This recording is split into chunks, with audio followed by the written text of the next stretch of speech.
Assalamualaikum warahmatullahi wabarakatuh. Apa kabar Bapak Ibu guru hebat yang ada di seluruh Indonesia? Berjumpa lagi dengan saya, Nuning Masbaha dari SMP Negeri 12 Surabaya. Saya CGP Angkatan 9 dari Kota Surabaya akan menyampaikan koneksi antar materi modul 1.1 dan 1.2. Selamat menyaksikan. Koneksi antar materi ini menggunakan model refleksi 4P, yaitu peristiwa, perasaan, pembelajaran, dan penerapan ke depan. Adapun peristiwa yang paling penting dan berkesan bagi saya setelah mempelajari modul 1.1, yang pertama saat saya menyadari bahwa karakter dan kemampuan anak beragam. Penting untuk kita menuntun anak sesuai fase perkembangan dan kodratnya. Yang kedua, muara pendidikan adalah anak, maka penting memberikan kemerdekaan sesuai dengan kodrat alam dan zaman. Ketiga, pendidikan tidak hanya untuk mengajar, mewariskan pengetahuan dan skill, namun juga penting menumbuhkan budi pekerti anak.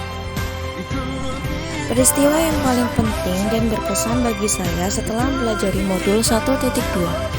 Pertama, sangat penting memahami potensi dan nilai yang ada dalam diri sebelum memahami apa yang diperlukan oleh siswa. Dua, sangat penting untuk memiliki nilai guru penggerak dan mengimplementasikan nilai-nilai tersebut dalam rangka menumbuhkan profil pelajar Pancasila. Yang ketiga, guru tidak hanya berperan dalam membuat perubahan di kelas, namun juga memiliki peran dalam membuat perubahan pada lingkungan yang lebih luas dengan melibatkan banyak pihak. Keempat, berpikir terbuka dan merdeka membantu menumbuh kembangkan potensi siswa sesuai dengan tahap perkembangannya. Keterkaitan antara modul 1.1 dan 1.2 adalah filosofi pemikiran Ki Hajar Dewantara mengajarkan bahwa pendidikan adalah serangkaian tuntunan bukan tuntutan, sehingga sebagai pemimpin pembelajaran, guru adalah fasilitator yang berpihak pada murid dan memberikan kemerdekaan pada murid. Anak memiliki kodrat yang beragam, sehingga penting untuk memahami keberagaman tersebut melalui fase perkembangan anak dan potensinya. Penting bagi guru untuk dapat mengimplementasikan nilai yang berpihak pada anak, reflektif, kolaboratif, dan inovatif dalam menjalankan perannya sebagai agen perubahan. Perasaan saya ketika momen itu terjadi, saya merasa banyak hal yang perlu saya rubah.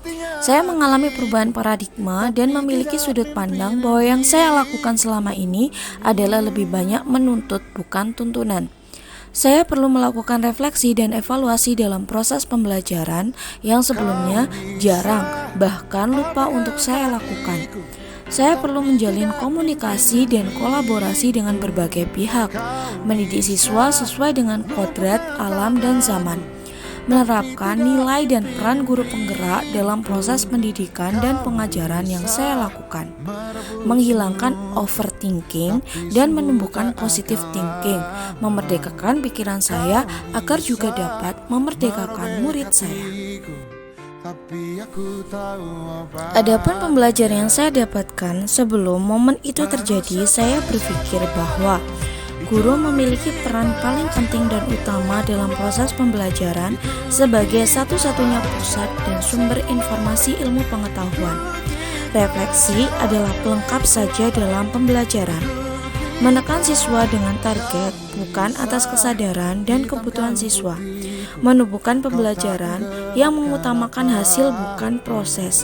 Menjadi yang terbaik itu penting, sehingga tanpa sadar saya membanding-bandingkan pencapaian siswa satu dengan siswa yang lain. Kurang melakukan inovasi dalam pembelajaran. Sekarang saya berpikir guru adalah fasilitator yang harus dapat memfasilitasi perkembangan dan potensi murid sesuai dengan kodratnya, bukan tuntutan namun menuntun.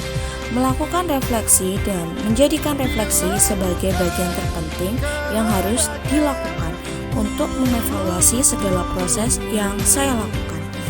Tidak menekan siswa dengan target yang saya berikan, namun menumbuhkan kesadaran dan memfasilitasi pembelajaran sesuai kebutuhan siswa. Menumbuhkan pembelajaran yang mengutamakan proses bukan hasil. Menjadi yang terbaik itu penting tanpa membandingkan pencapaian siswa satu dengan yang lain, namun menumbuhkan motivasi dan kolaborasi untuk mencapai tujuan. Penting untuk melakukan inovasi dalam proses pembelajaran. Maka ke depan penerapan yang akan saya lakukan adalah melakukan perubahan dengan melaksanakan pembelajaran yang berpihak pada murid, melibatkan mereka secara aktif, memperhatikan kodrat alam dan zaman, melakukan refleksi dalam setiap proses yang saya lakukan, menumbuhkan motivasi dan inovasi, memahami potensi diri dengan melakukan pengembangan diri secara berkelanjutan untuk menerapkan nilai-nilai dan peran sebagai guru penggerak, mengurangi overthinking dan menumbuhkan positive thinking, memaksimalkan segala potensi yang ada dalam diri, mengenali dan membekali diri dengan aktif mengikuti kegiatan pengembangan diri dan profesi. Terima kasih untuk seluruh Bapak Ibu guru hebat yang ada di Indonesia. Semangat, mari terus tergerak, bergerak, dan menggerakkan. Sampai jumpa kembali. Assalamualaikum warahmatullahi wabarakatuh.